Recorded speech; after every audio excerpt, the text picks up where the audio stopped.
नमस्कार। आइए finance plus में आज हम बात करते हैं कि हमें नया लोन लेना चाहिए या फिर हमें अपने जो पुराना लोन चलता रहता है उसमें से हमें टॉप अप लेना चाहिए। इस बारे में आइए आज हम आपको अपने चैनल फाइनेंस प्लस के माध्यम से इस बारे में चर्चा करते हैं। दोस्तों, किसी भी व्यक्ति के पास में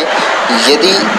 पहले से कोई लोन चल रहा है और उसके बाद भी उसको और कुछ पैसों की आवश्यकता है, तो उस कंडीशन में उसके ऊपर जो पहले से ही लोन चल रहा होता है उस पर या तो वह व्यक्ति एक टॉप अप लोन ले सकता है या फिर एक नया अलग से पर्सनल लोन लेने के ऊपर वो इस बारे में समझ सकता है या विचार कर सकता है। दोस्तों, दोनों ही तरीके अपने अपनी तरह से फ़ायदेमंद हैं और सबसे अच्छा डिसीजन ये होता है कि लोन की शर्तों, ब्याज की दर और आपके पुनर्भुगतान की क्षमता के आधार पर आप अपना ये निर्णय लें कि इस आधार पर आपको कौन सा लोन लेना उचित रहेगा, एक नया टॉप अप लोन या फिर एक नया पर्सनल लोन। आइए इन दोनों विकल्पों पर नज़र डाल के समझते हैं कि आपके लिए कौन सा विकल्प उचित रहता है। उसके लिए पहले हम समझते हैं कि टॉप अप लोन क्या होता है। तो दोस्तों, personal loan top up loan की एक ऐसी सुविधा है जो कि उधारकर्ताओं को पहले से ही आपका जो लोन चल रहा होता है पर्सनल लोन में, उसी में से अतिरिक्त धनराशि बैंकों के द्वारा प्रदान की जाती है और फाइनेंशियल इंस्टीट्यूशन आमतौर पर इसे तभी प्रोवाइड करवाते हैं जब उधारकर्ता का जो आपका जो लोन पहले से चल रहा होता है उसको पे करने की हिस्ट्री आपकी अच्छी रहती है। जब भी कोई उधारकर्ता टॉप अप पर्सनल लोन का विकल्प चुनता है तो उसमें क्या क्या की फीचर्स होते हैं आइए बताते हैं। तो दोस्तों, सबसे पहला फीचर तो इसमें ये रहता है कि टॉप अप लोन देने के पहले जो भी कंपनी आपको लोन प्रोवाइड करती है वो आपके पुराने रिकॉर्ड को जांचती है। पुराने रिकॉर्ड में जिसमें शामिल होता है कि आपने जो भी लोन पहले से लिया हुआ है उसका आपने भुगतान समय पर किया है या नहीं किया है। दूसरा, एक्स्ट्रा अमाउंट जो होता है वो आपके अभी तक जो आपका लोन चल रहा होता है उसी लोन के साथ में वो जोड़ दी जाती है। मान के चलिए आपने 10 लाख का लोन लिया हुआ है और आपको अटेंडम में ज़रूरत पड़ रही है 2 लाख के लोन की, तो टॉप अप लोन जो होगा वो आपका 2 लाख होगा और आपका टोटल लोन जो होगा वो 12 लाख काउंट किया जाता है। तीसरा, ये आपके जो लोन चल रहा होता है उसी लोन में जुड़ा होता है, इसलिए इसमें जो ब्याज दर रहती है वो आपके पुराने लोन की जैसे ही चलती रहती है।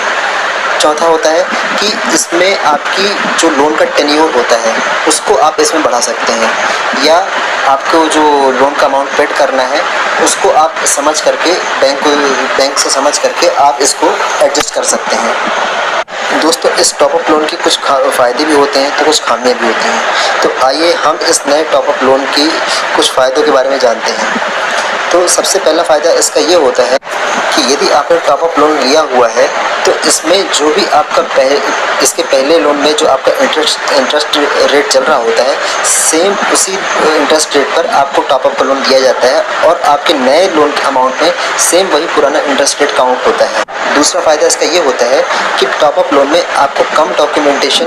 की ज़रूरत होती है क्योंकि आपके पूरे डॉक्यूमेंटेशन पहले लोन में आपके सबमिट रहते हैं बैंक के पास में आपके पूरे डॉक्यूमेंट स्टोर रहते हैं जिनके आधार पे आपको नए टॉप अप लोन के लिए कम डॉक्यूमेंट प्रोवाइड करना होता है। और जबकि नए लोन के लिए आपको आवेदन की प्रक्रिया में पूरे शुरू से लेकर आखिरी तक में जो भी आपके रिक्वायर्ड होते हैं बैंक से वो पूरे डॉक्यूमेंट बैंक लेता है, जबकि नए टॉप अप लोन में ऐसा नहीं होता है। सिर्फ आपको कम से कम डॉक्यूमेंटेशन में आपका लोन फाइनल हो जाता है। तीसरा बड़ा फ़ायदा ये होता है कि आपका ये टॉप अप लोन बहुत जल्दी बैंक फास्ट मूविंग करके एक बहुत कम समय में आपको ये टॉप अप लोन प्रोवाइड करवा देते हैं। तो आपको इसमें पर्सनल लोन की बजाय बहुत कम समय में आपको ये टॉप अप लोन आपका हो जाता है। तो अब आइए जानते हैं कि इस टॉप अप लोन में क्या क्या खामियां हैं उसके बारे में भी जानते हैं। टॉप अप लोन की कुछ खामियां भी हैं। तो टॉप अप लोन की सबसे बड़ी खामियां हैं कि यह टॉप अप लोन केवल उन्हीं कस्टमर को बैंक प्रोवाइड करता है जिन्होंने समय पर अपनी EMI वगैरह जमा की होती है, उनका एक अच्छी क्रेडिट हिस्ट्री होती है और या फिर वो बैंक के पुराने कस्टमर होते हैं, वो ही केवल टॉप अप की सुविधा का लाभ उठा सकते हैं और नए कस्टमर चाहे भी तो भी उनको ये टॉप अप लोन प्रोवाइड नहीं किया जाता है। दूसरा, टॉप अप लोन जोड़ने से आपकी कुल बकाया राशि बढ़ जाती है, जिसका असर ये होता है कि आपकी या तो EMI बढ़ जाती है या आपको टेन्योर बढ़ जाता है। ये सब चीज़ें भी आपको टॉप अप के चलते देखनी पड़ती हैं। अब आइए हम जानते हैं कि पर्सनल लोन क्या है। तो दोस्तों, पर्सनल लोन एक ऐसा लोन होता है जो कि किसी मौजूदा खाते से जुड़ा हुआ नहीं रहता है। इसके लिए जो भी बैंक या फाइनेंशियल इंस्टीट्यूशन जो कि लोन प्रोवाइड करते हैं के सामने आपको आवेदन और उनकी जो प्रोसेस होती है और हमको अपना पूरा मूल्यांकन करवाना पड़ता है अपने नए पर्सनल लोन के लिए। और इसमें क्या होता है, उधारकर्ता एक नया आवेदन, आप एक नया एप्लीकेशन सबमिट करते हैं बैंक के सामने, और लोन प्रोवाइड करने वाले फाइनेंशियल इंस्टीट्यूशन या बैंक आपकी आय, आपका क्रेडिट स्कोर और आपके फाइनेंस का आकलन करते हैं, और उसके हिसाब से फिर वो आपको एक नया लोन प्रोवाइड करने के बारे में सोचते हैं। दूसरा पॉइंट की फीचर एक ये है कि आपकी एक फिक्स अमाउंट लोन की मंजूर की जाती है, उसके साथ ही नई शर्तें, नई डेट, नया टेन्योर और नई इंटरेस्ट रेट भी आपको देखना पड़ जाती हैं। अब दोस्तों चर्चा करते हैं कि आपको टॉप अप लोन या पर्सनल लोन में से कौन सा विकल्प चुनना चाहिए। तो आपको अपनी ज़रूरत के हिसाब से आप अपनी ज़रूरत की आकलन करें और उसमें फ़ायदे नुकसान का भी आकलन करें, और अपने फाइनेंस को देखते हुए अपनी भुगतान की क्षमता के अनुसार आप अपने लोन के प्रकार का चयन कर सकते हैं। दोस्तों यदि आपको अधिक राशि की ज़रूरत है या आपको अधिक पुनर्भुगतान या अधिक लचीलेपन की ज़रूरत है, तो आप